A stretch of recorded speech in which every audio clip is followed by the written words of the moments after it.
Hello, hello. All right, so let's talk about our first one of the season, and it is Kinko Gaiden Part 3. So this is the Akali focused one, and it's an adaptation of the Ancient Ship of Doom. And there are some ideas here that we didn't do in the previous Kinko Gaidens, and some ideas that we are using we use in later ones that we're going to be using in the future. So let's talk about the opening. This is an expansion of the idea that I did with the Kinko Gaiden Part 2, where we started putting sprites in and doing better text editing. After reviewing this in the previous ones, I think I could have done this better. I think I still haven't learned, as of this recording, I still haven't learned how to properly do, what's the word? I think it's fusion and point tracking.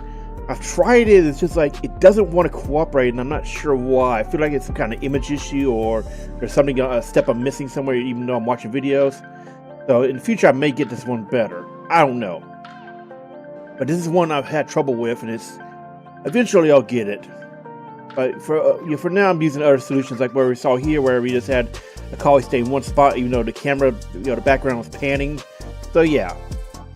And this was actually a fun one.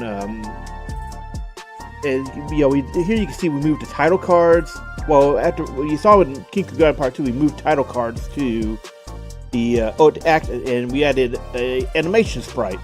This is similar to, I forgot which game I was thinking of. I remember thinking of a game to emulate with this, in the sense of it's a reference to that game and its loading screens. Honestly, it may have been 90s RPGs like Suikoden, or 90s games on PlayStation that had loading and screen animations. It may have been that. I honestly forget what game I was thinking of. I want to say Sonic, but I don't remember playing a Sonic game with a loading screen icon like that. But either way, this is something that I thought was a nice touch, and Akali just standing there, tossing her kunai. I like the image there. I did mess up the title cards by not having them last long enough, so I'm sorry about that. It wasn't until I reviewed the final product and had it uploaded that I realized, I didn't make them last long enough in between each one for people to read without pausing. So I'm sorry. I know I screwed that up. And you also see the life bar. So the life bar was something I thought I wanted to do. I think I tried to do that back in Kinko Gaiden Part 2, but it wasn't cooperating right. And it's something I managed to get better. Well, what I wanted was it to be animated rather than static intervals, reductions. It's something I wanted that to be animated, and I just could not get it to overlay right without looking stupid. It is what it is. It was something I wanted to do, so we ended up using static instead. And you can see there's a lot of neat references here, even in the intro. So the intro, you got talk about Mayhem, and let's see. If you look at the point where it's talking about her being dead, in the intro, and how she was slain and all that, and where it is. This is actually a reference. Okay, so it's a very happy coincidence that this montage came out after Akali was revealed. It was not intentional, it was a coincidence. And yes, the 2XKO was meant to be 2XK0 was in fact a reference to 2XKO, but this was designed before Akali was revealed, so I had no clue that was going to happen. It was just a very happy coincidence. Originally, I think I had this as the initials referencing Noxus and Zon. Again, I forget what the original one was, but it was meant to be referencing that instead for coordinates. But 2XKO was a funnier reference, so yeah. And I did have to redo part of this, so you can see why the font looks strange. I forgot to go back and fix it. So we ended up having a narrative of, instead of Shin clearing his name, which would have been possibly the original, but I made Shin and Pro Tag Vault 3 instead of a different Kiku order, champion. would have been Shin clearing his name, and here it is Akali avenging her mother's death, or so she thought, and clearing Shin's name. And we have the bosses. So the bosses are interesting. They're not a one-to-one reproduction, an analogy of Ninja Gaiden 3 bosses. Kasante is here in Imperium because that's probably the closest we had to a skin that would match because of his dual tonfas. And the first boss being a guy that just walks at you, tries to hit you, right? And throws fire occasionally. If Mbessa had a mechanical skin, she probably would have been the boss here. Either way, it would have been Mbessa if she had a mechanical skin, or Kasante with Empyrean, because I think that was the next best choice, was Kasante with Empyrean. So yeah, that's why Kasante is here. And you can see how I was trying to adapt it. This is similar to the overall thematic of Ninja Gaiden 3, where Ryu got approached by somebody after the first stage and then told him to go to the desert and so on and so on. A lot of this is trying to adapt it to that, and best as I could. And if you'll notice, something I forgot to talk about was in her life bar. It was in the score bar. We have her shuriken there. This is also a reference to the game Ninja Gaiden 3 itself, where you start off in each stage with a shuriken as your ninja art. So yeah, lots of touches here. Oh, and the life bar being green, that's in the game. That's in the base game. Okay, it is very coincidental that we have it as Akali's ninja color. That's a happy coincidence. And if you look, see stage 2, Mecha Kha'Zix, that was the second boss is a flying insect who flies around and shoots stuff at you. So yeah, right? I mean, and then we have the third boss. Oh man, I forgot what the third boss was, but I decided to reuse some leftover footage of Renekton from Kinko Gaiden 2 as a continuity thing, and hence the Act 4 intro referencing this. Then we have the Act 4 boss, which is Skarner. Now, Full Metal Rammus was an option for the level 4 boss. I did think about that, but I decided to make Skarner it because I thought it would be cooler, because the original boss is Earth themed, and in some ways you can see he's got a little bit he's closer to Skarner than Rammus. But I could have done this with Battlecast Skarner. It's something I didn't think about until after. But I figured Guardian of Sands was good because we're making it's an adaptation, so it ends up becoming an angry guardian rather than one of Victor's slaves. And we move on to Act 5. So Act 5, we got the boss, and that is Shin. So this is actually leftover footage from when we had to scramble to redo Kinko Gaiden Part 1 because of the loss to Shin footage there. This is leftover footage there, and it's also a reference to the boss fight in 3 where you fight Ryu's doppelganger, who did the actual attempted murder of Irene, who Mayhem is the stand-in for here. And you can hear the doppelganger theme that's heard in a cutscene before the fight starts. And I think this could have been very funny if we had originally done it with Shin as the protagonist. We could have waited until we got a Shin versus Shin match, which is actually not that uncommon.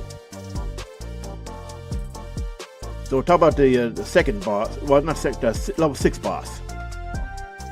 So this is actually so in the original, this is actually a rematch against Ryu's doppelganger, but hideously mutated.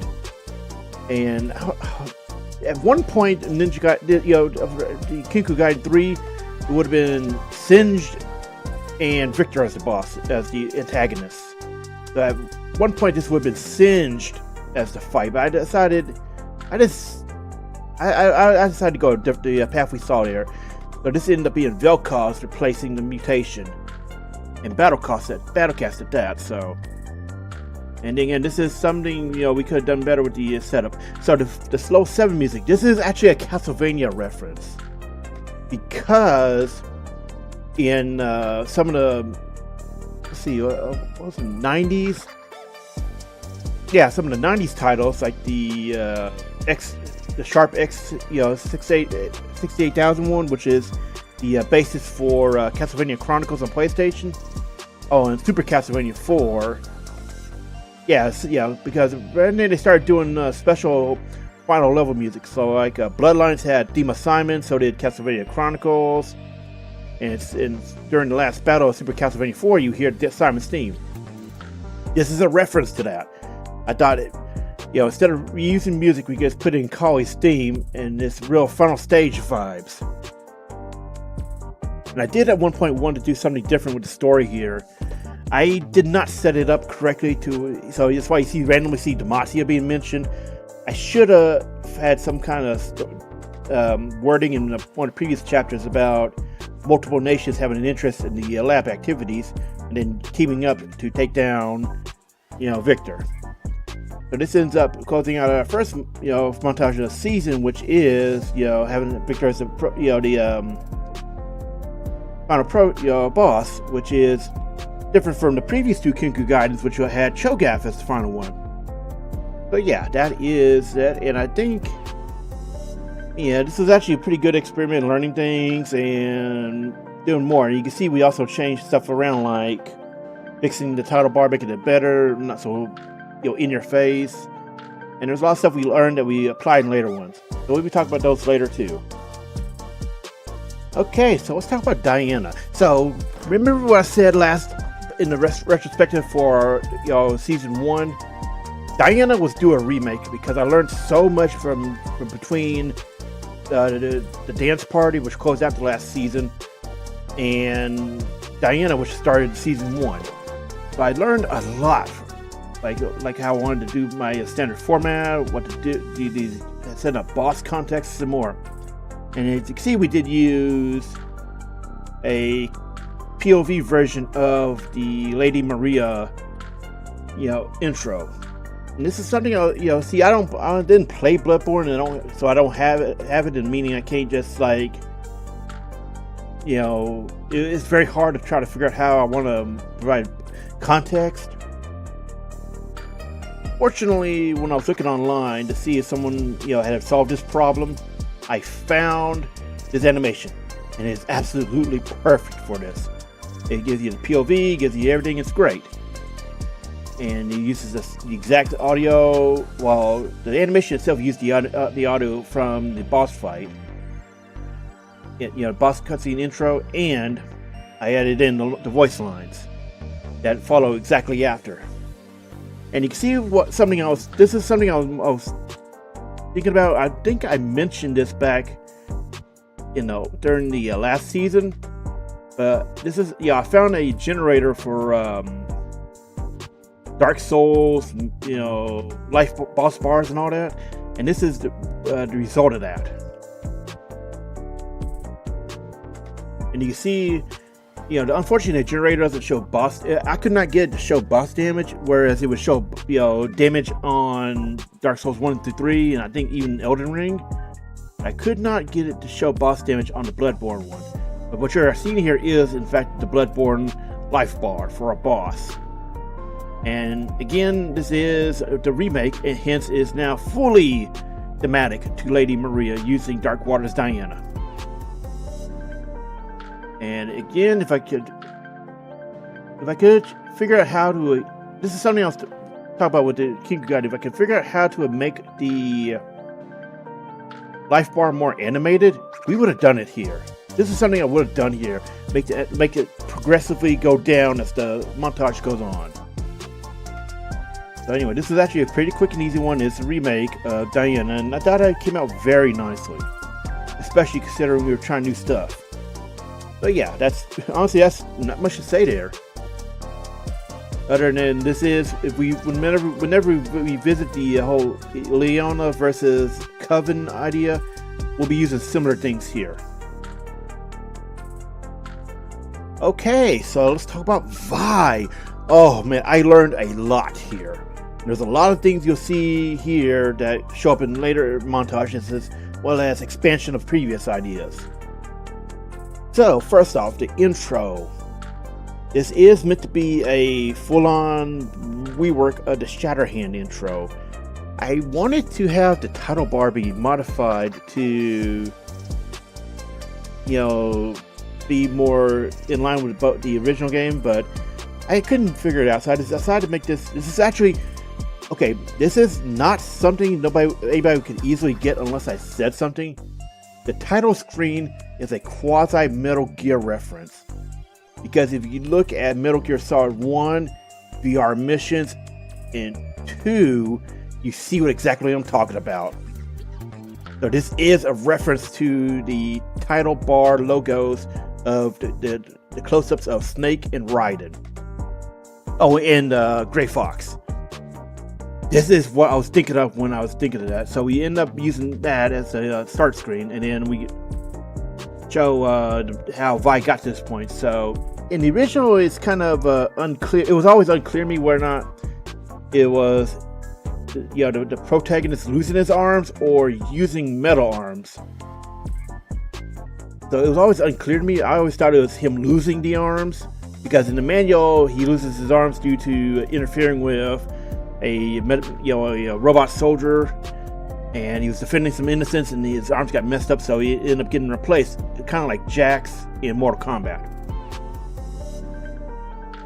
So you end up seeing this is Vi on patrol, and then you hear the pinging noises. That is meant to be Caitlyn pinging her back, because if you look at this shot of Vi, is the arcane Undercity Vi in Legends of Runeterra, where you see her being accompanied by Caitlyn.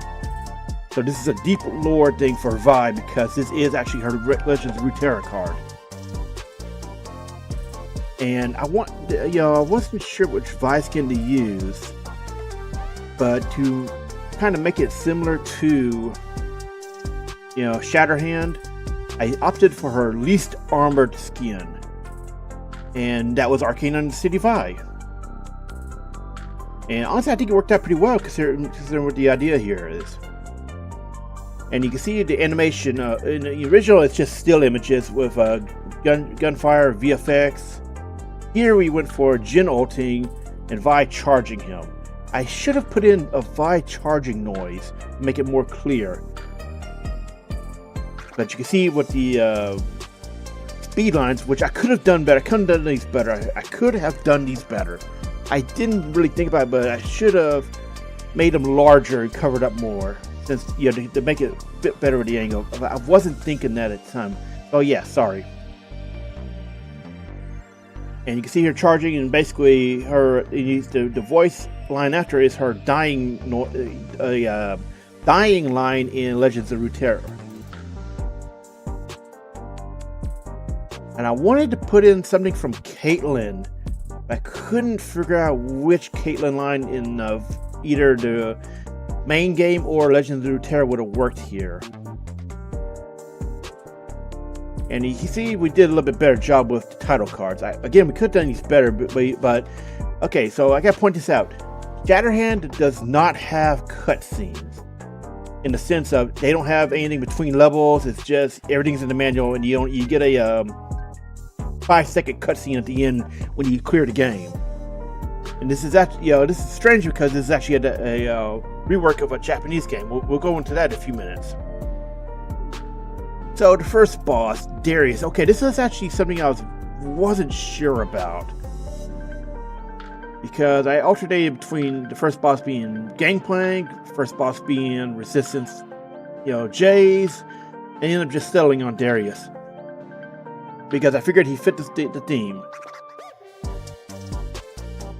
And you can see where we started doing stuff, which you'll see in a much later montage from this season, where we started using context. So we start showing Vi spawning in, and unlike the later ones in this specific montage, you don't hear the teleport noise. That was the teleport noise.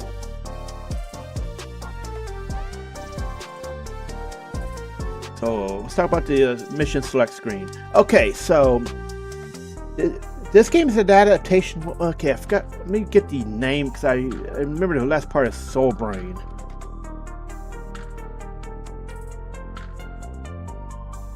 Let's see. Okay, So the video originally it was called Takyu Shirei Soul Brain, aka Super Rescue Soul Brain, and this is a game that got ported to the West as Shatterhand, and it actually had a different stage and some different musical layouts. We'll go into that soon enough too. So in Shatterhand, you see in the upper right of the mission select as a submarine. In Soul Brain is actually a circus. Now, something I want you to remember that, because something interesting I wanted to do was I was indecisive on who to make the level 2 boss. It was going at one point. It was going to be Zed. It was going to be Project Zed, or alternatively Psyops Zed. There was also a point it was going to be Program LeBlanc. And I kind of wish I stuck to that idea of LeBlanc, because it wasn't until after I published the montage that I realized I could have included a bonus stage of the original Stage C. In Soul Brain, Stage C is a circus. Why is that important? Because I could have used Prestigious LeBlanc and still had the same idea. And after I looked at the stage boss for that, because I didn't remember it was a duo, circus thing. It was a carnival thing. And after I looked at it, I was like, I was kind of miffed about that, because I could have done that. I could have included a bonus stage C and kept the original idea. So yeah, I ended up defaulting to Camille. I thought a Rogue Hunter Killer AI would have been great, and further make this a Vi versus Rebellious Program, Project, and Psyops. A combination of the three. So anyway, it ends up becoming Vi versus Camille, and yeah.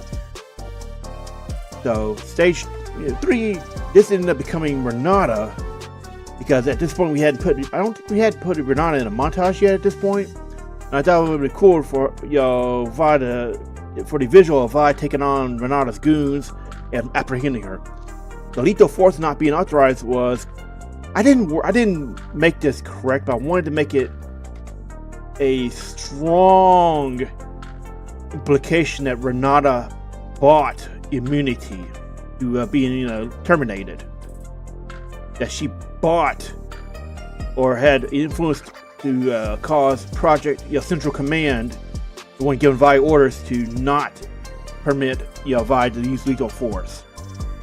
This is something I could have done better on putting that one in. So yeah, so stage 4. This it's called the Mirai filtration plant. Why is that so special? Because Mirai is Nami's tribe. Now, even if I didn't have the target location on there, the target info, profile, that would have been a hint that it was going to be Nami. In a reference to the program Nami skin lore, where it's implied that the Nami programs are being corrupted by Lysandra. And so let's move on to stage 5. Now you got stage 5, the Anti-Gravitation Research Center.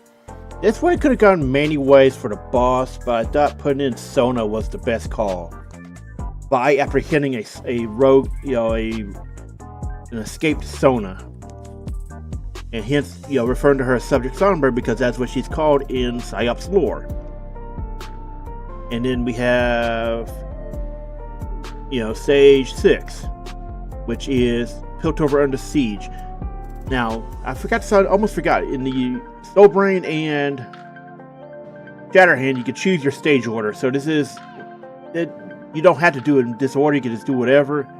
But generally speaking, the most annoying stage is stage 5, stage 6. It's like the hardest one, it's the most annoying. The boss just soaks up damage, versus the other ones, which go down pretty easily.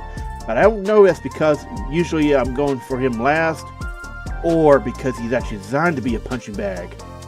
Well, literally. But I don't know. I've never actually looked into it. I suspect it might be designed on arcade way, where the further you go in, the harder they get because of improving stats over time or something. Anyway, so let's talk about the music. You'll notice in the opening is an 8-bit theme. This was going to be an 8-bit reprise of the 8-bit version of Vi theme, but I could not settle on which to use for Jinx because it was going to be matching Jinx. Jinx was going to match Vi for 8-bit, and I could not. There was just so many good choices, and between Jinx mains and we couldn't figure it out. The Jinx mains Discord, I was consulting them, and I couldn't get an decisive answer that I felt good with. So I decided, let's just keep it simple. Use "Here Comes Vi" as sung, by Nikki Taylor, and then get jinxed from the login screen, and there we go. And I want to take some credit here. It took me 3 montages with Jinx in them before I used "Here Comes get Jinx." Okay, it took me that long. Give me some credit, please, people. It ends up becoming Vi versus Jinx. And did anybody notice what it said about Lethal Force? Yeah, it was saying, go ahead and just kill her, please. That's kind of a very subtle nod to the idea of people wanting Batman to kill Joker. Both in the comic and outside of it, how a lot of people theorized that Gotham's problems a lot of them would go away if Joker was just killed.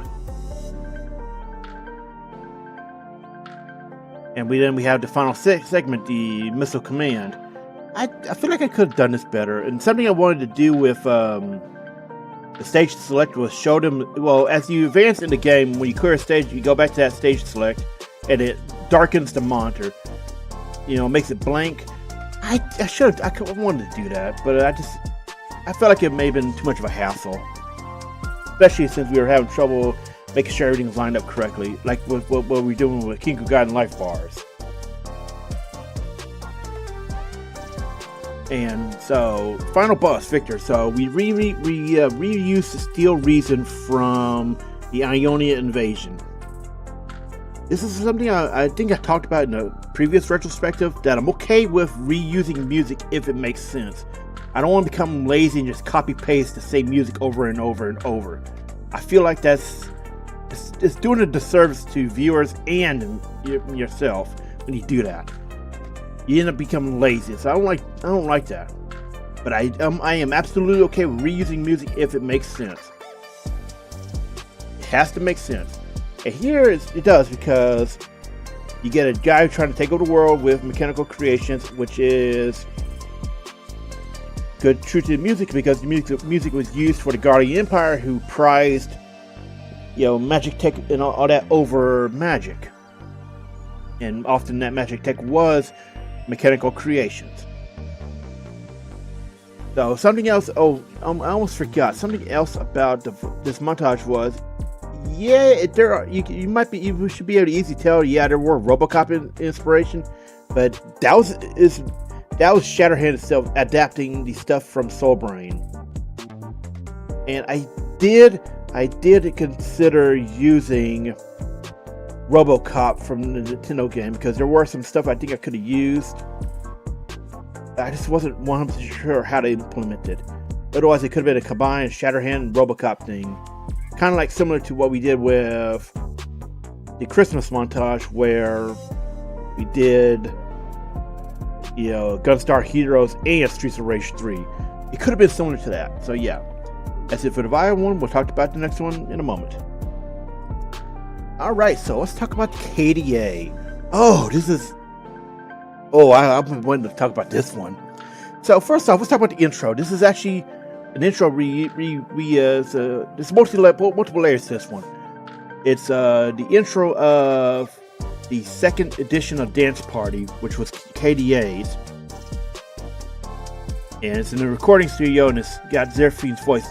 So what I wanted to do here, since you see this intro reappear in Dance Party Part 4 in the Sona's dressing room, what I wanted to do with the connection here is, I wanted to make it implied that Sona was watching the music video Well, obviously it was scene 1 through 3 is a recap of the previous three, party montages.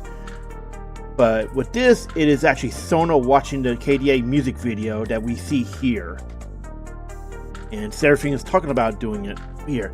So there's two big inspirations. You'll see, I'll explain what I was doing with that. The biggest inspiration I wanted to do here was, I'm doing this for a dramatic pause because you'll never guess where it was coming from. And I'm also showing my age. The big inspiration was Michael Jackson's Moonwalker. Oh yeah! So Moonwalker was both a music video music video anthology on top of being kind of like a mini film, because in between each video there was a storyline of Michael and some kids fleeing this big evil sinister guy played by Joe Pesci, and it's like I can't remember. I think they're trying to say he was a drug dealer or just a evil crime syndicate leader. I think there was a mention of drugs or something, or at least implied he was doing. He's a drug dealer. But yeah, it was it's called Mr. Big, and a good chunk of the non-music video section was him chasing Michael and trying to apprehend the kids that escaped him before. Well, a lot of that was inspired by Moonwalker, hence the setup here. And the other inspiration was the movie music videos of the I think they've always, it wasn't just the 90s. I think they did that in the 80s and some later decades.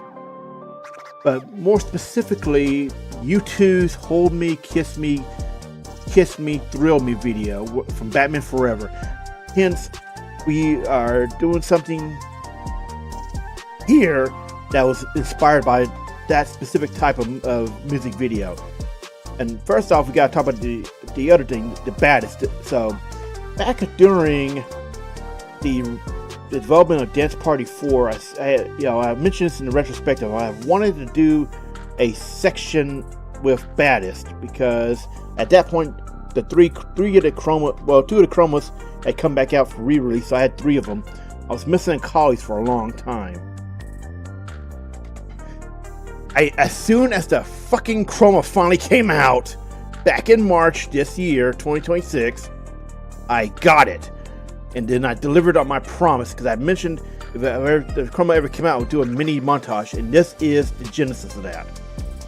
I did a mini montage with the studio as the original intro to it. And here we see the splicing and syncing up, where we have each member being on screen during their lyric section. So you see Akali on the screen during her section and so on. And we end up repeating this throughout the video. There's also another narrative here. The evolution of KDA. So first off is, Seraphine in the studio showing, talk about the music video. The music video is all Moonwalker themed, hence, and it shows the evolution of KDA. So here we start off with pop stars, and then we splice it in and use footage again like the U2 video. That was my big inspiration during this, my big guiding star on that one. And you can see during the chorus we have all of them on screen during that until we get back to a single singer. Now, I want to talk about the very end of the pop stars section. Now, I could have, if you look at later on with more, we do more, but here I could have done, let the outro be the full footage shot instead of just the zoom out shot at the end. There's 2 reasons why I wanted to do it this way. One was to match Baddest, where Akali closed out the song, and because she didn't get a Baddest, she didn't get a special solo song, unlike the other 3, which is kind of a shame, but it is what it is. Maybe next time KDA comes around. The other reason why is the clip that closes out, it was just too funny. It was too funny not to close it out on.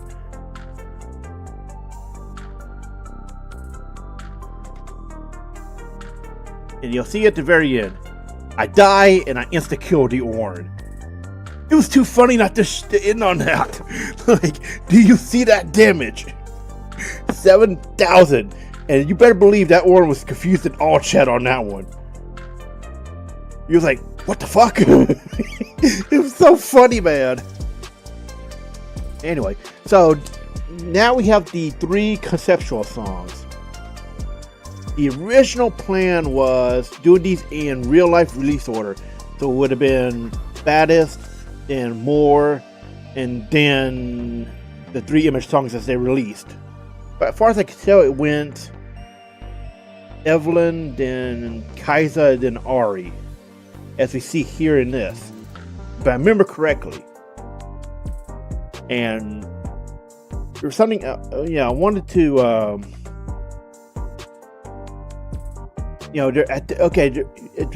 between the 3 image songs and Pop Stars, there would have been a segment for Seraphine, showing indie Seraphine and rising star singing pop stars.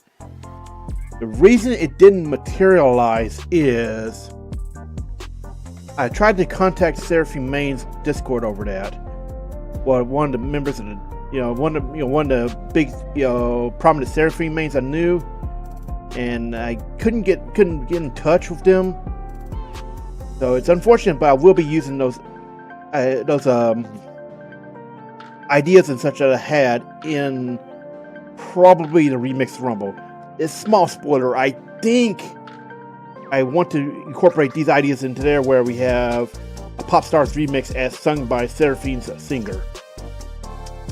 Her English one, Jasmine Clark, I think is her name. Yeah, the one that it was part of the Sarah Wave marketing. So yeah, we would have a Seraphine Pop Stars segment here if I had managed to managed to contact Seraphine Main's Discord. Honestly, I probably should have joined it. So I admit, that is on me. I think I could have done more to try to reach out, but in everything. It's okay though. I don't hold any grudges. Nobody should be viewing this as negative. Again, this is on me for not doing more to try to establish contact, because I did want to get Seraphine Mains involved in this, because they would have had better insight than me by far, because I am very casual on Seraphine. So anyway, you remember what I was talking about a few minutes ago about evolution? Well, you see it here. The idea here is that the KDA goes from Pop Stars to All Out, and more specifically Baddest. And you can see the intros to each segment are the ones from the video themselves.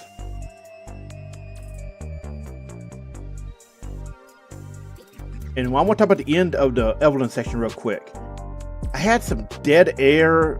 After I assembled the thing and put the song in, I had some dead air. And I thought, instead of killing the, truncating it, I had a better idea of putting Evelyn's ultimate lines in, as well as her laugh, to indicate that she was not done with them yet. And this is the result. I think it came out very well, because what you see here is Void Rift. And my opinion on Void Rift is, first one is, I can't talk about Void Rift and not get in trouble on YouTube. That's how messed up that augment is. The other way I could talk about it is, they're removing it for a reason. Yeah, that thing is very strong if the person understands why it's strong, and if they get on specific champions. KO, Evelyn, Brand. Basically, anybody who has a very stupid interaction with weighted pop-ups or Phenomenal Evil or Magic Missile is a prime Void Rift abuser. Now, I've talked about that in certain Void Rift VODs, of ARAM Mayhem. And here we see, I'm just casually walking up and getting a triple. If I press two buttons, bam, triple. If I didn't die, could have been a penta because I had ult.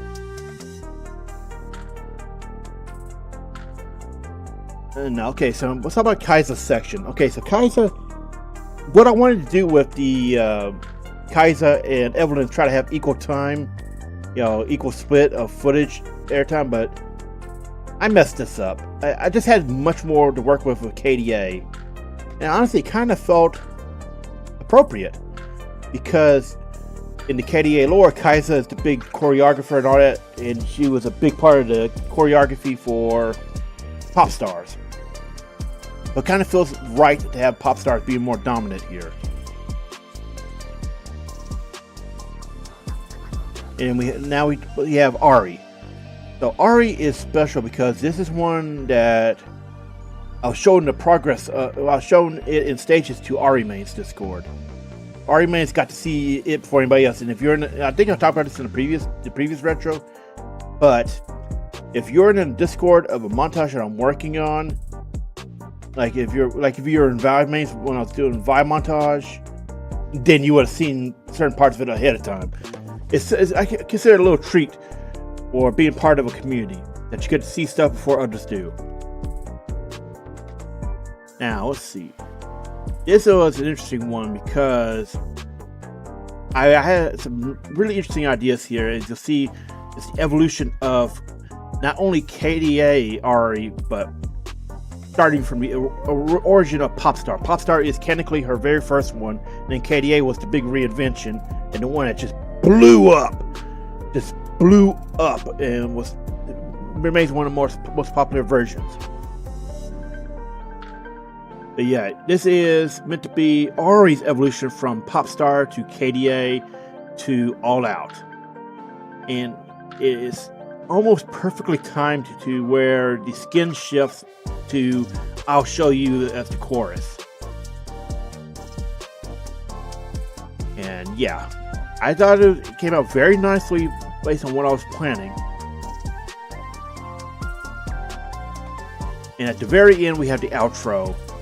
Originally in the video, it was a shot of Ahri in casual gear. Casual.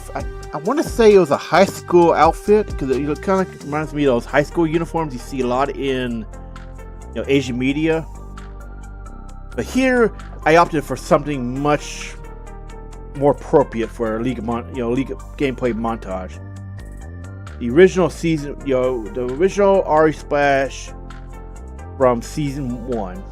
Well, technically season 2, but come on, it's 2011. It was 2011. Nowadays, we would just call it season 1. But this is the original Ahri Splash that we, if you look at the end, the way out. This is something I was talking about with Kinku Gaiden, where I still haven't learned how to do proper point tracking. Otherwise, this would have had the dynamic zoom to match the camera zooming out. That's the camera in the video itself, not me doing this. So I just ended up making a static image. And honestly, I like the narrative here. Not only did we see the evolution of KDA Ahri, we saw the evolution of Ahri herself, because all of the Ahri footage in this montage is post rework, post-visual rework. But here we have the very original Ahri.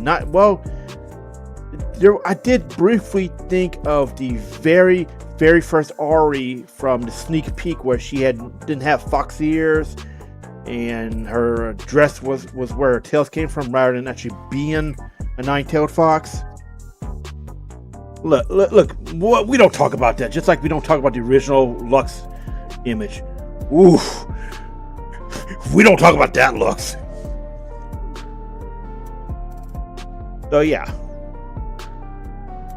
Anyway, this was a narrative being met here, and then we go into the baddest, and then it is what you saw on YouTube, because this was a teaser, and I consider the teaser and this montage to be one video rather than extra.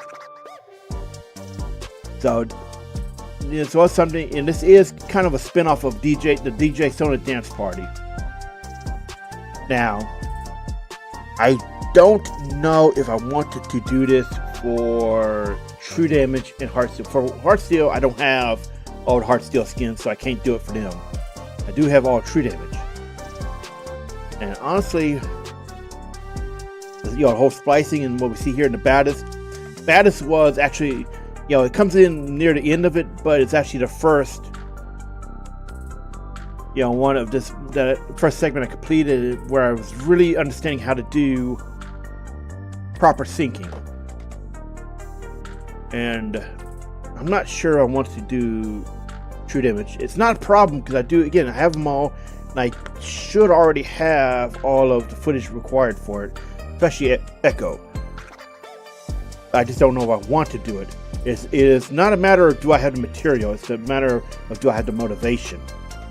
If I do it, it may be part of the theoretical Dance Party Ultimate. So let's talk about this last section here more. Oh, this was fun. So something I didn't talk about in the original, back more in the Dance Party Part 4, it was a very happy coincidence that Akali was opening up there on the footage. Because I did not intend that. Same with not intending Seraphine to be showing up for the KDA section. Okay, so I should explain that one in a moment better. In the KDA More section, I did not intend for Seraphine to show up when her section started. It was a happy coincidence. I believe I pointed this out on the YouTube description. I'm not sure I did or not. I believe I did. If I didn't, I am now. And it was also a very happy coincidence that in the musician team up segment, that the Give It All refrain, which is the basis for, we used to Give It All for KDA in the second montage, it was a happy coincidence that she showed up as the KDA representative. So yeah, very happy coincidence all around. And I was so excited to do this one once. Again, this is what I was talking about with the vibe montage. I am not against reusing stuff if it makes sense. Here, it makes sense. This is more of a proper version of what we would have done probably in Dance Party Montage if I thought about it at the time, instead of just doing a raw clip and music and then call it a day. And I tried my best. I feel like I did not 100% get this synced up correctly to the music and beats as in the video. I feel like it's 95 to 98%. I'm not 100% sure. Also, early on, the Seraphine segment of her doing the more dance, or what do we call that? The hand, the thing with her hands. I could have put it. I was thinking of putting in a very brief Seraphine clip, but I don't think it would have worked. I think it would have been too confusing, even with me explaining it. But I just opted to keep this what we have now on screen.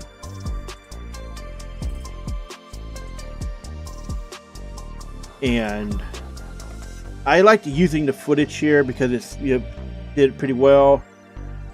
And Seraphine segment here, you remember earlier where I was talking about how I had some ideas I wanted to run by a Seraphine main that would be incorporated in the future montage.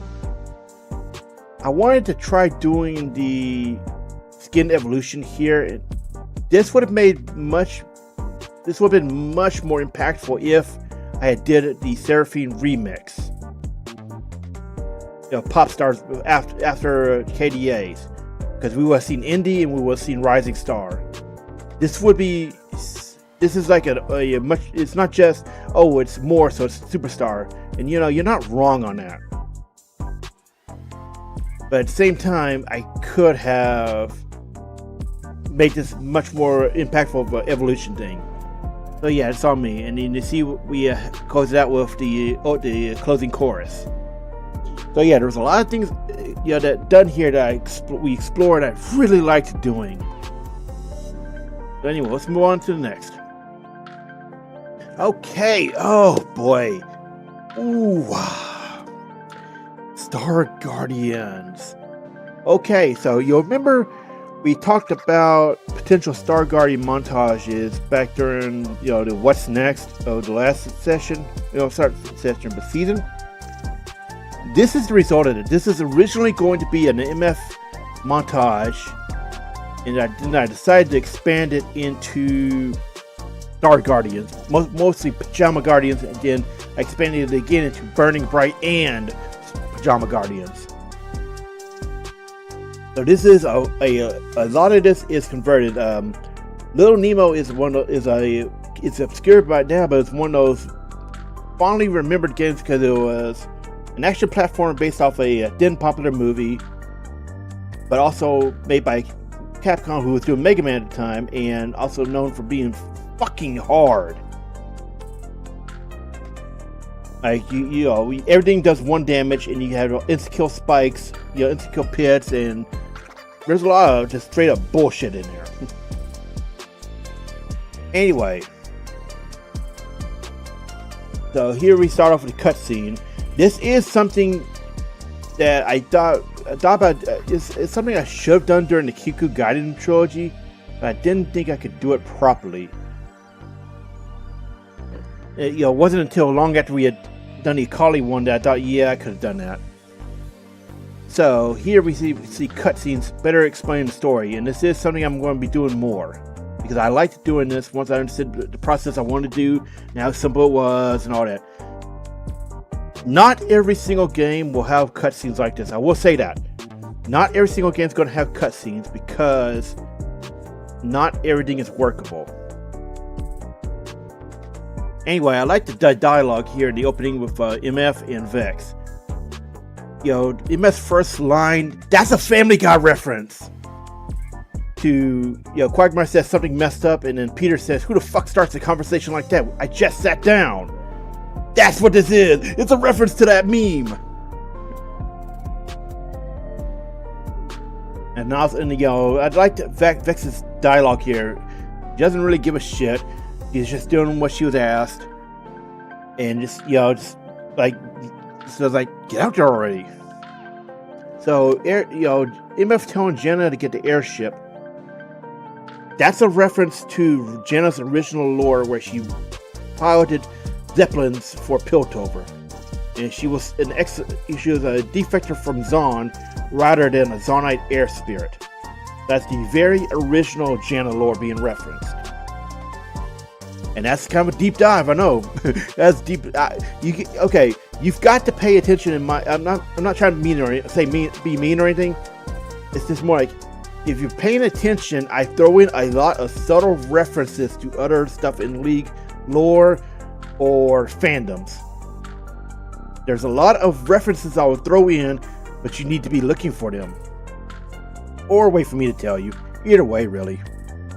And you see a top screen. I messed this up a little bit. I didn't catch it because I thought I fixed it, and yeah, there are some minor editing, but it's hard to see unless you're actively looking for it. So you see the start screen, and that's why I end up calling it the Dream Defenders. The original title was Dream Warriors, as a reference to Nightmare on Elm Street.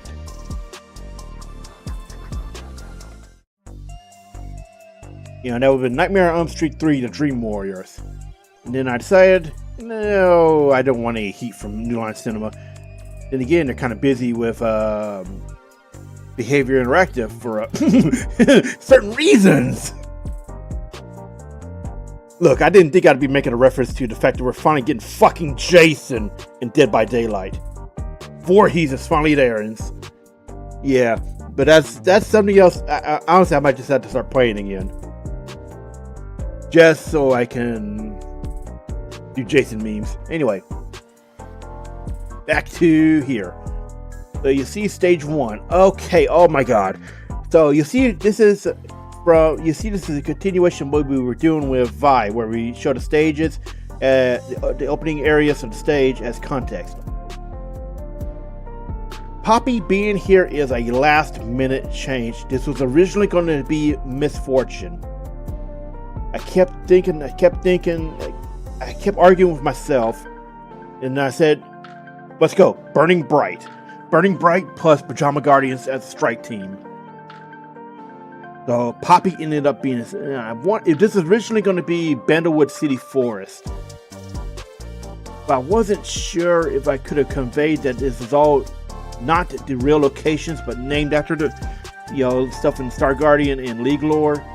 I ended up just going Dream Realm Forest. I did later just switch back to what the original idea of making them more League themed, as you see with level 4 and 5.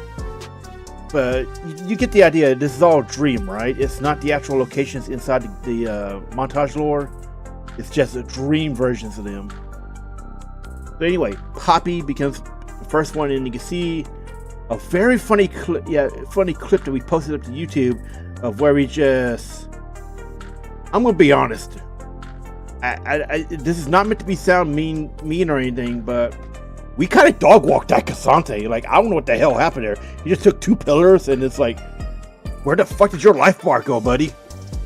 I was just so confused. I was like, ooh, and you see me reacting in the clip. Just, all that hit points gone. And then we take down the Twitch.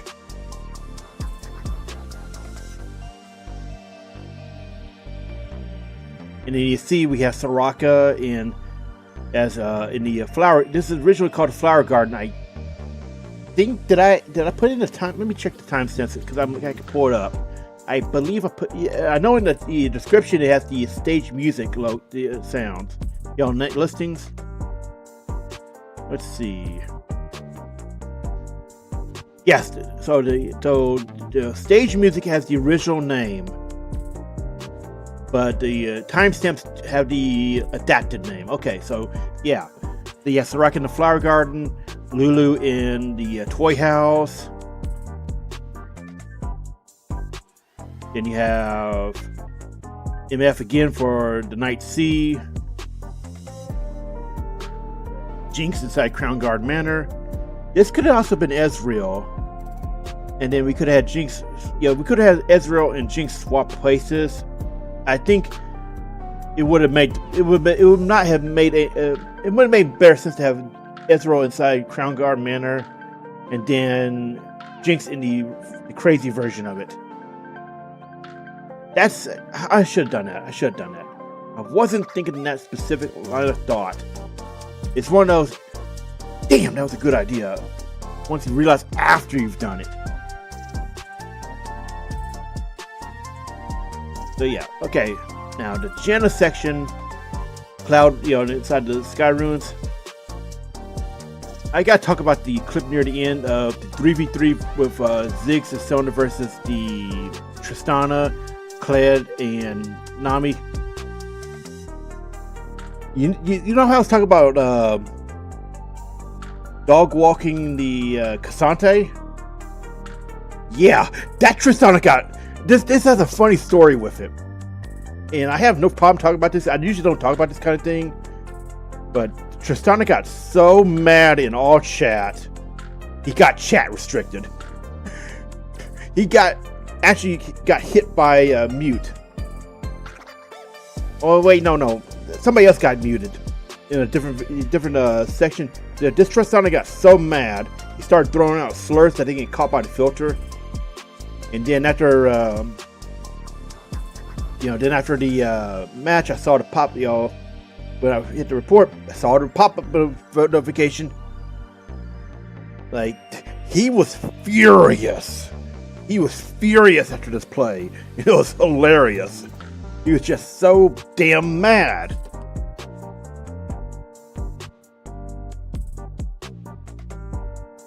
So yeah, that clip at the end, it does have a little story with it.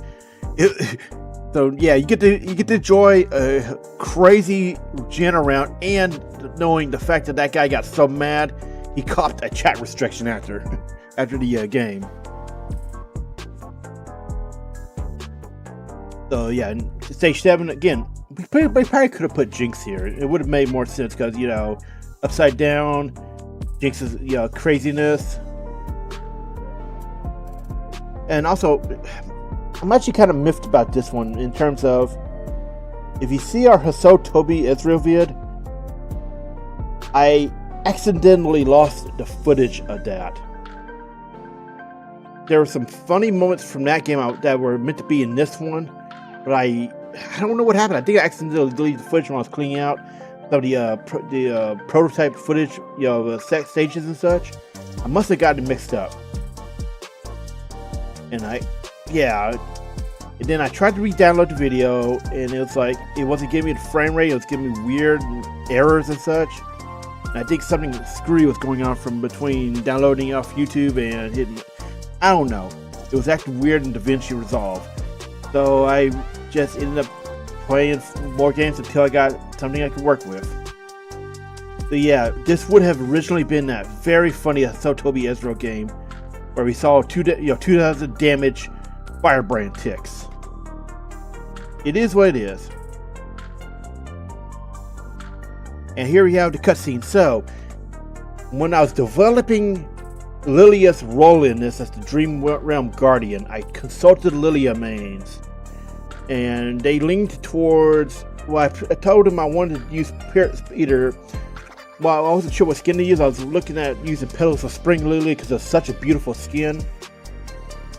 And the ones who offered inputs suggested Spirit Blossom, and I decided to go with that. And then I decided, why not both? So here we see Lilia as Spirit Blossom Lilia, but she's in a weakened state. And then you see the shot. This is actually nearly a one-for-one shot of in the original Nemo's being briefed by Princess Camille. And then you see where the shot of Nocturne shows the shot of the Nightmare King.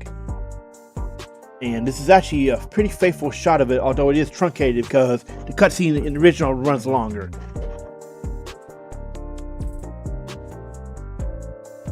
And this is dialogue. It sets up the final section. And before I forget, remember what I was saying earlier about putting in subtle nods and everything? So you'll see each of the Star Guardians showed up with their profile icon, right? MF doesn't have one for Star Guardian, but she has one for Arcade, and that is the joke here. That is MF in an 8-bit game montage. We are using Arcade MF as a very subtle, very blatant joke about it, and that's the same thing with Ezreal. He doesn't have one for Pajama Guardian. So this is the joke. Arcade, 8-bit game. It's fun, isn't it? But yeah, if you're wondering why Arcade is there, that's the joke. You probably suspected it, but yeah. Okay, so the first boss. There's only 3 bosses in Nemo. The original, it was a King Ping, an Emperor Penguin. The second one was a Flying Manta. People, anybody who's seen the montage and this, like, yeah, that's the joke. There's a lot of jokes here. But yeah, this is meant to be Star Nemesis Fiddle because I figured most appropriate one, and then for reasons later on. And again, we have, it's MF versus first boss, and then we have the boss intro. Yeah, that's the boss arena where you fight the King Penguin. Then you have this, Nightmare Land is 3 separate stages. It's the longest one in the game. And then you have the second stage where MF is the protag again. And then we have the second boss, Belveth, Battle Boss Belveth. Now, this is the reason why I chose Battle Boss is because it's the only skin I have. And come on, the joke was obvious. Battle Boss as a boss inside an 8-bit game with Arcade MF in the lower left. Come on! I'm going to be making these jokes. But yeah, we have Battle Boss Belveth.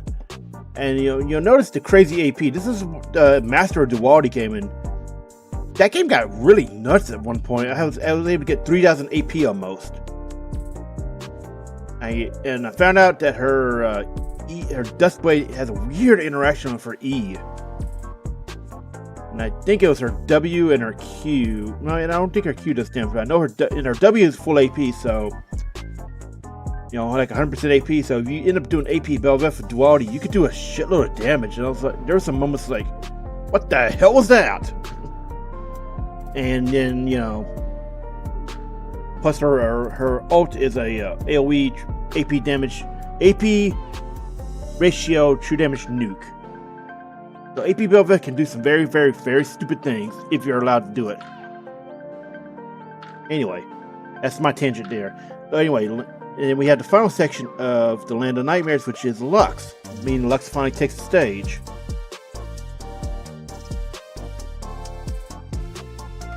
And then we had the final boss, and you can see MF and Lux there. This is calling back to the cutscene where MF says she's going to guard Lux while Lux blasts him. This is also a very subtle reference to Lux lore, where Lux and Garen fought Nocturne at Frost. What was it? Frostbarrow. Yeah, Frostbarrow. So this is actually deep League lore. I don't know if that got retconned, but I remember it was supposed to be Lux and Garen, and they fought in, they encountered and beat Nocturne at Frostbarrow. I could be remembering things wrong, but this is meant to be a reference to that specific thing. So yeah, this is actually deep stuff. Anyway, the final cutscene. This is something I thought was really great. I didn't notice until I published it, but there is an annoying, slightly visible line on Vex's appearances in there. I didn't notice it because I thought it looked all right when I was doing it, but I guess I was too tired or something. I was so excited to get this out. And here we see Lilia as Petals of Spring Lilia, in her talk about she's restored to full power. So in the end, the Guardians win, and the Dream Realm was back to normal. And I thought the Vex stuff here is funny. And if, you see the models do. I could have done that better with the first one, but I wasn't thinking about it at the time. I didn't think about going back and redoing Vex's model there, but I should have done this for consistency. That's on me. But you'll see a better shot of Vex's model. Now, and I should point out, Vex was supposed to be replacing the emissary from Slumberland, who was dressed like a classical 1900s clown. So tall, pointy, conical hat, and clown attire. Hence, surprise party Vex. So yeah, sorry, I forgot to talk about that at the start. But I do like the little thing here. It's like, oh, Vex smiled, by the way. Did not! Playing to her attitude, in lore game. Where she doesn't really care, but she probably does deep down. She just acts like she doesn't care. Typical teenage, tomfoolery.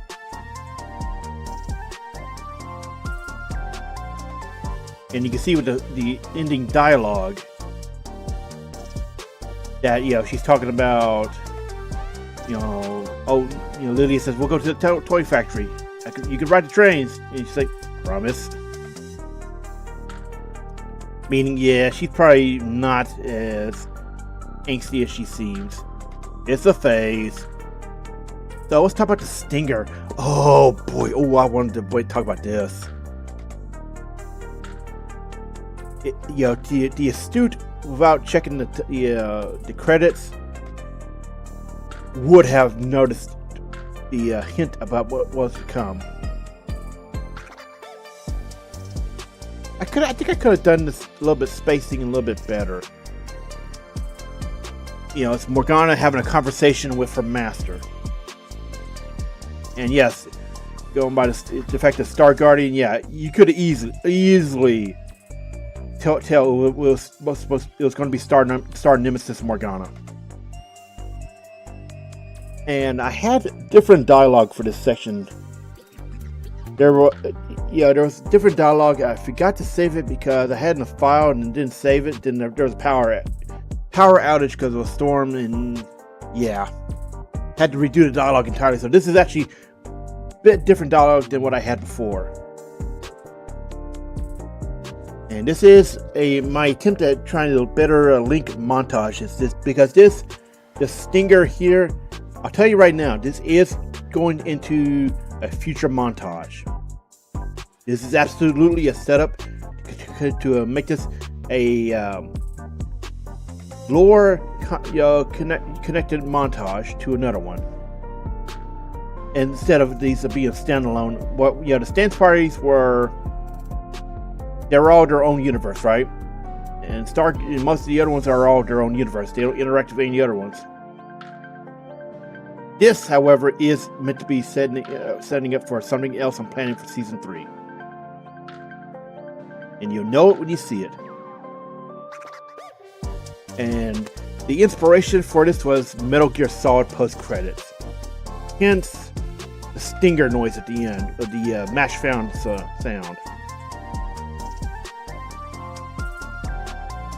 So this is a very heavy indication that whatever is coming up next will involve Dark Star Thresh, as well as Star Nemesis Morgana.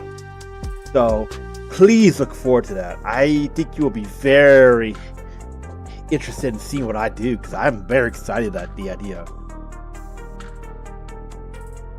And I think we may be doing these stingers more. They may not always lead into future montages, but they may provide something that I can use for future montages, or just something, again, Metal Gear Solid style, some kind of plot twist. So anyway, let's move on to the last one. Alrighty, here we go. The final one. So first off, I want to point out, we did a good chunk for Season 1 and 2.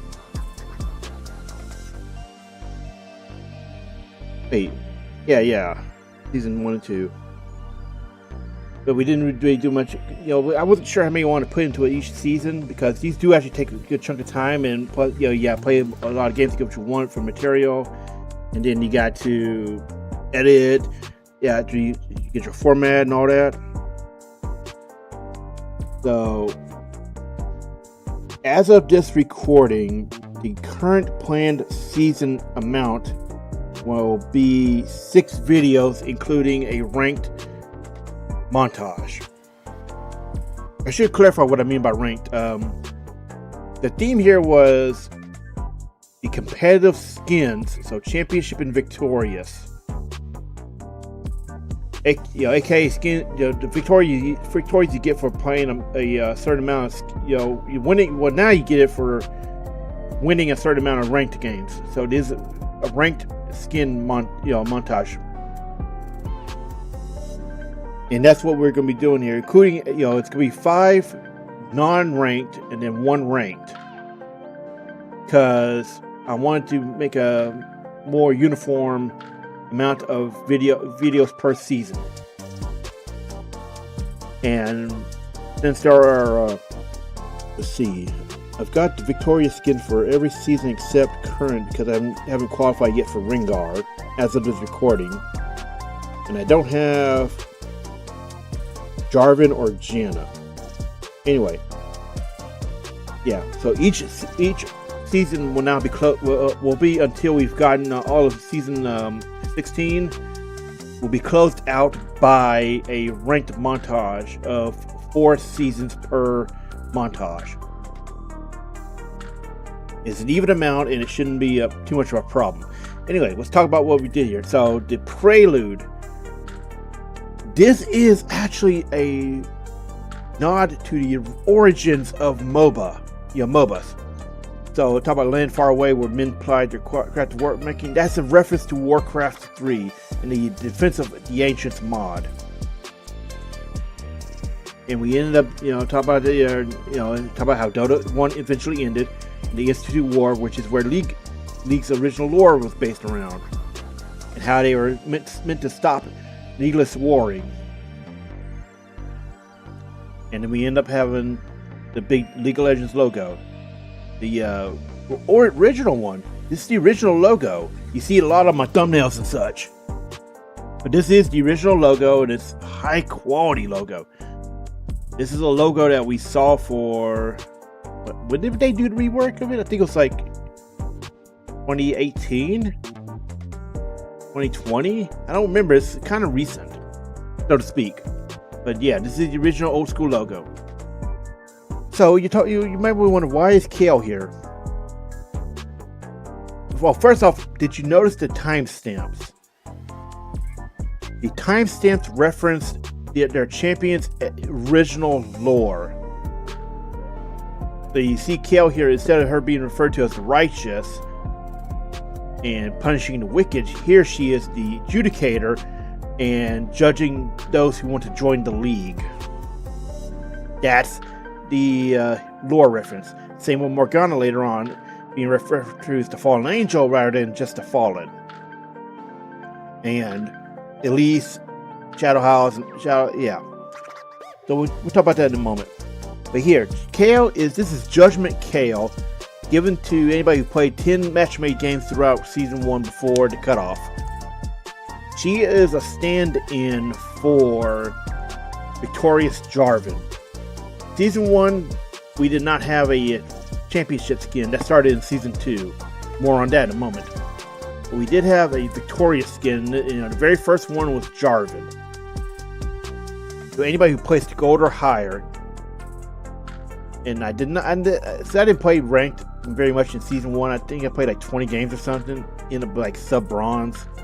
Yeah, it was possible to be sub-bronze in Season 1. People don't know that, but you have to have a minimum just to have a rating on your screen. Anyway, so Kale here is standing in for Jarvan as the Season 1 representative, and you can see the music is the draft mode music from Season 1, 2, 3, and 4 before they changed it. And then we have Riven. Now, this up. Riven. This is Championship Riven. This, the particularly keen-eyed will notice this is the original skin, or rather, this is the one that you select if you had the skin prior to the re-release in 2016. It's a little weird. Okay, so the re-release of Championship Riven is called Reignited, right? So this is the one that you get for selecting the OG Championship Riven, which has a special crown on it, and it also has a little border. It's a little bit, honestly, it's a little bit of a flex because for many years that skin was not re-released until they decided to make a new policy in 2016. Hence the Reignited Riven. And whenever I broke that skin out, oh my god, there were so many jealous Riven players who were so mad that they started picking up Riven after the skin was no longer viable. So yeah, that was a cool flex to have for years, just to screw with Riven players. And let's see. And let's see. And this is, Riven represents Season 2 because I don't have Victorious Janna. And Season 3, now, this is where the format is going to be championship to start, and then the second half, it's going to be victorious. And you can see Season 3, we had Thresh and Elise. Now, Thresh talks about the timestamps capitalize the champions. They use the champion's title. So you see Chain Warden, Spider Queen, etc. You get to see Thresh. This is his login music, and it's still good. And you see this is also something reused from the Thresh montage in Season 1. Remember what I was saying in Vi and KDA? I am okay with reusing music if it's appropriate. Again, I don't want to do you guys, my beautiful viewers, a disservice by reusing the same thing over and over. That's lame. It's okay for shit posting or something because, sometimes that just works. The Elise section. Now, Elise, this is the special version from the login screen where she gives a speech about the Shadow Isles.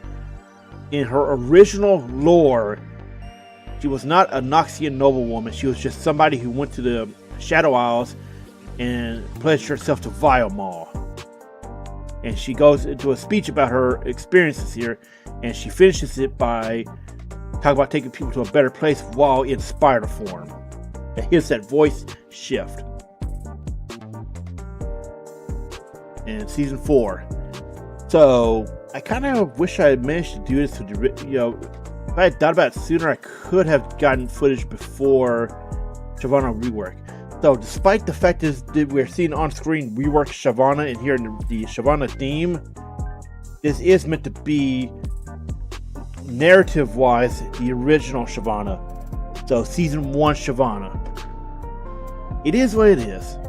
There's nothing wrong with it. It's just I think I could have done that better if I had managed to think of this sooner and gotten pre-rework Championship Shyvana.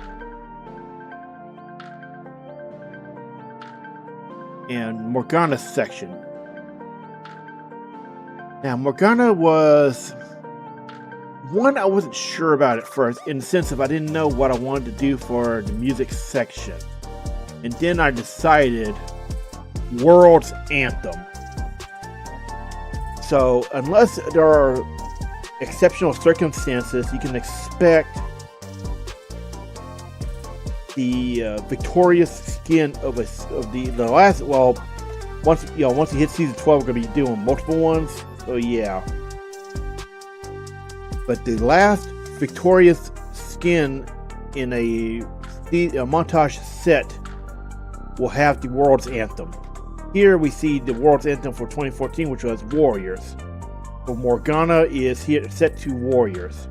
Honestly, kind of makes it. I feel like it kind of makes sense because they reused that for part of.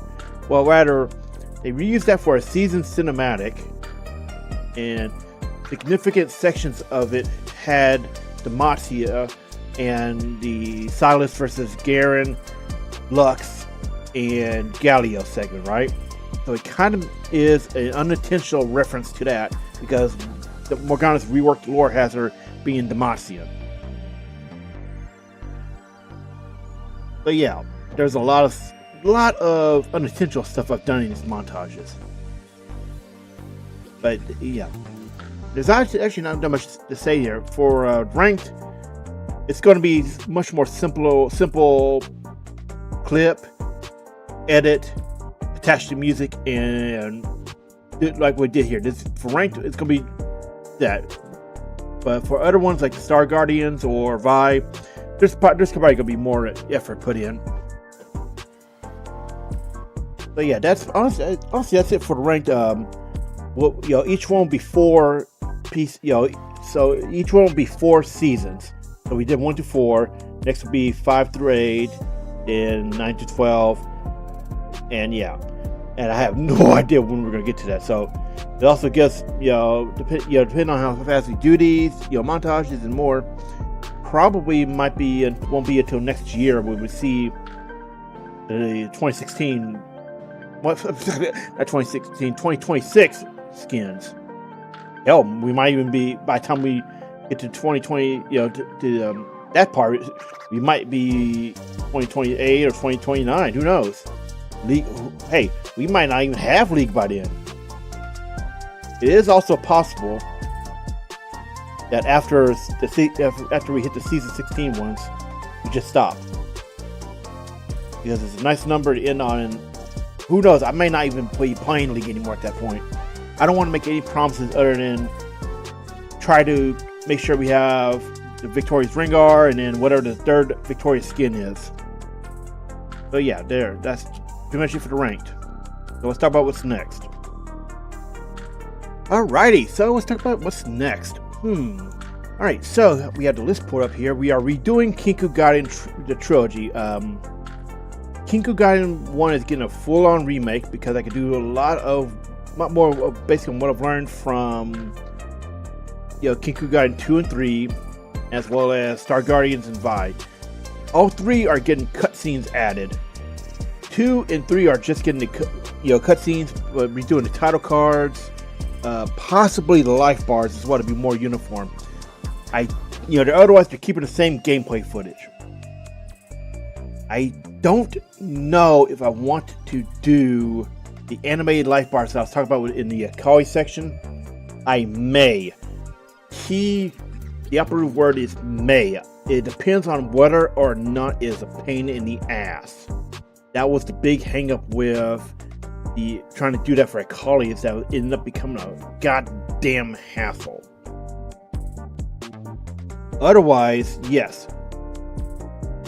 We are this for 2 and 3, we're redoing title cards, we're moving the story to cutscenes, and the cutscenes may not be too hard to do. It depends on what I want to do, because again, adaptation and more.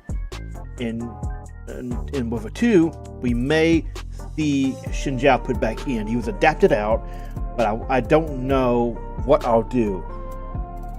But we will see. I will not make any promises. Kinko Gaiden 1 is just going to be a full-on remake, new footage. We may change some of the skins used. I don't know. But we are definitely going to be fixing that problem I talked about with back in, I think it was Kinko Gaiden Part 2, where the retrospective one, where I said I would have chose a bit differently. Yeah, that's a small spoiler. He's going to be more uniform across the 2 games now. So another one is we are remaking Garen. We are going to be doing it around it's going to be themed after the Dragon Song Reprise Ultimate Raid in Final Fantasy XIV. If you've done that raid or watched videos of it, you know exactly what's going to happen. You are probably going to be very right on what's coming. Another one is the Remix Rumble. And that is remixes of previously used songs themed around the TFT event. Another one is Ranked Part 2, which is seasons 5 through 8. Spoiler alert, yeah, we're going to be using Silver Scrapes at some point. Come on, you can't expect me not to do it. So Silver Scrapes will be in there at some point, I just don't know where. And another one is a continuation of Star Guardian. It's going to be related to the Stinger of Star Guardian. I don't know. We may push this to. There's no. These are not the guaranteed order, because obviously Ranked is going to be the last one of the season. But I don't know when I want to do this one, and it may actually be pushed to season 4. I don't know. I do not. It depends on how much effort the previous ones take. So then we have we also have one of Lee Sin in either Double Dragon or Mortal Kombat. I'm not 100% sure which way I want to go, because I see ideas for both. If we do Double Dragon, we might actually do that as Lee Sin and Udyr, because Udyr has a karate skin. So it is, and Lee Sin will be using Dragon Fist. We do Mortal Kombat, Dragon Fist again. This would be based around the idea that Liu Kang in Mortal Kombat 1, the OG Mortal Kombat 1, all the way back in the 1990s, he looked like Bruce Lee. I shit you not. It feel like it's Bruce Lee, but for copyright reasons, it's not. Just like that Austin Powers meme. So I don't know which order I'll do these in, because I think Kinko Gaiden is going to be by far the biggest effort. Because I can see in my head how Dragon Song Reprise is going to go. And I got most of what I need for that already. It's a matter of layout and all that. Remix Rumble will probably be relatively easy. Again, I don't know how I want to do some of these. And then we had the continuation of Star Guardian. That one might get pushed back, because I think there might be some other things I have in mind for that, to form a better montage narration before hitting the big one for that. So we also have potential ones. We have Leona vs. Covenant. This is the one I talked about before. This is Dark Souls, but also Neo themed, and possibly Soulsborne games in general. So you might see Bloodborne references or something. We have Myth of Runeterra. This will be thematically, it is taking the god characters in like Volibear, Ornn, as well as ones that are treated like gods, or mythic characters. So you see like Spirit Blossom characters, like Spirit Blossom Ash, Spirit Blossom Kindred, or aspects like Tarek, Leona, and so on. So it's, again, it's based around the Myth of the Realm raids, and I keep thinking in my head, oh, I have these fun ideas, but I just don't know if they'd be entertaining.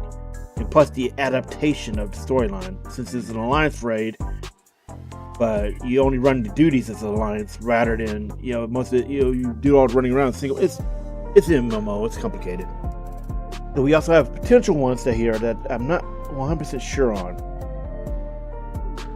We have one of Caitlyn, Vi, Echo, and Braum set to Streets of Rage 2.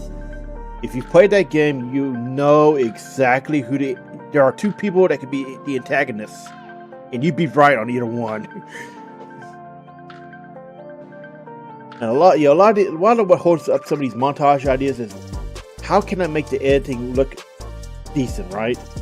It's all about, can I make it look good without detracting too much or having to do too much crude stuff, or basically how much of this can I do with my own skills rather than trying to find someone that will do what I need for a paid amount, right?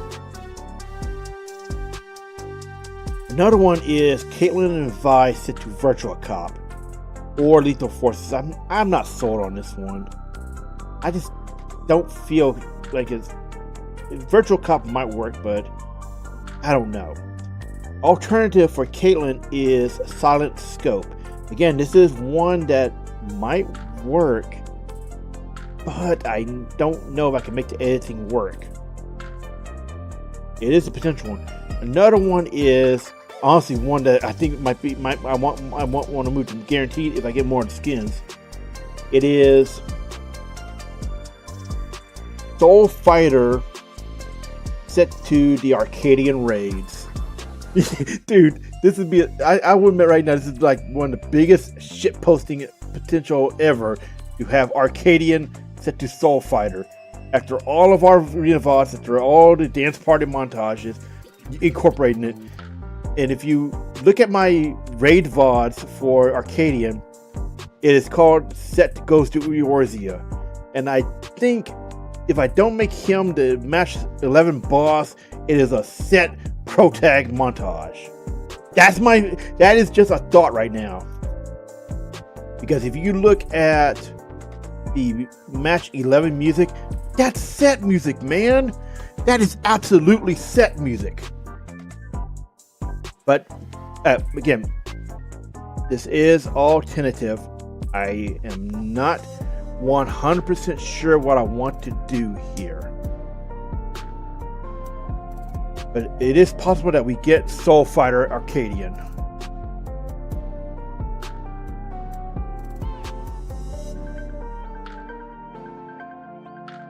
Let's see, and that is pretty much it for our potential montages. As this, you'll know some are gone and some have come in. The gone ones are not necessarily gone. I just kind of lost notes. Like remember before I mentioned the Nabessa one. The biggest thing holding up that one is it is footage, but I do have the idea solidly. The footage is for a phase 2 on it, I need the legendary. I don't have the legendary. If I had the legendary, I could easily do that one because I have such a great idea for that. But what's holding it up is I don't have the legendary. And I forgot to mention another candidate for a remake is Yone and Yasuo. Looking at that, it was about 12 minutes too long. It was so bloated because it was early season 1. I didn't know 100% sure what to do, and we can redo that one. We can redo that one to make it better. So Yone and Yasuo is a candidate for remaking. I think I had another one that was in mind for remake. Let me see if I can check.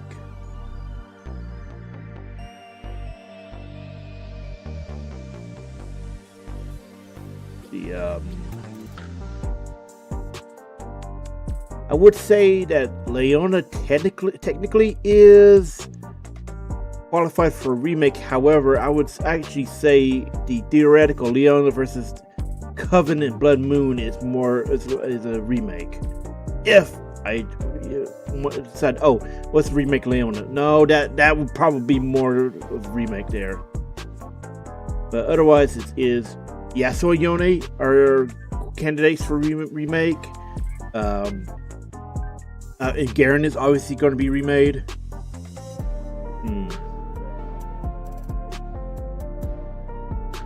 I'm not sure who else.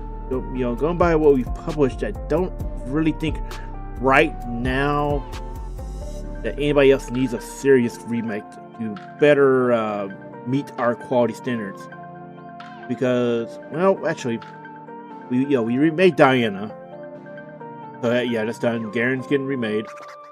I know I'm repeating myself, but I'm just saying, just reaffirming. So Yasuo Yone are candidates. Ash might get a remake. I think I could do that better now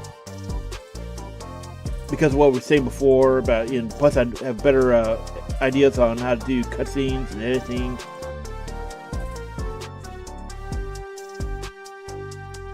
So we'll see about that because I am not 100% sure, but I think we can remake Ash. I don't want to say yes, full on candidate. We will redo it at some point, like Yasuo Yone. I don't want to say that because those two are candidates, but let's be honest, I'm not very good at them. We probably have to play way more unless we got some really weird and funny plays.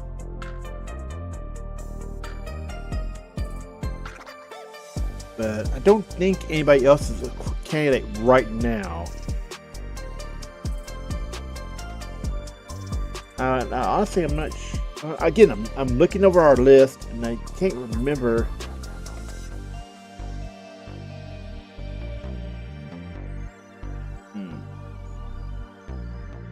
I'm thinking, other than Garen and Yasuo Yone, I cannot think of any others. Again, Ash is possible, but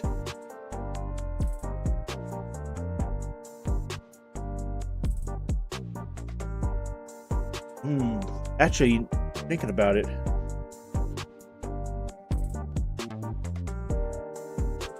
I possibly remaking Zombie Slayers, Halloween. But that if I did that, that would just be a Halloween, and we'd probably be using a different game or different thematic. Because I think I mentioned before, possibly doing one as revolving around Vayne or the Sentinels.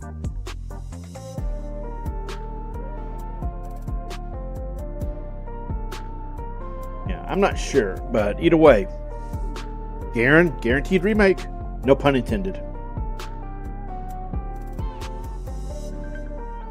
Better than that, so to wrap it up, I want to say thank you for watching and hanging in so long and supporting me. If there are any games that you think might have good montage, ideas, please leave them in the comments. Like, so let's say. Hey, I want to see a montage of this champion set to this game, and try to leave a little info about it. Leave a little info about it so I can see what it's about. Just in case it's one I'm not familiar with. I'm familiar with a lot of games, but mostly older ones, and yeah, I don't want to try to jump into something I'm not terribly familiar with. Like, the Bloodborne's an exception because it was easy enough to watch videos of the fight and the intro and all that. And plus, being familiar with Lady Maria via memes and such. But yeah, and once again, like the previous one, if you click these montages and you end up liking the music used, thank you. That is one of my biggest things, is I want to expose you all to music you would not normally see through stuff that like all these montages. So anyway, thank you for watching. See you next time for our next montage and continue on of our other videos. Please take care of yourselves and take care of each other.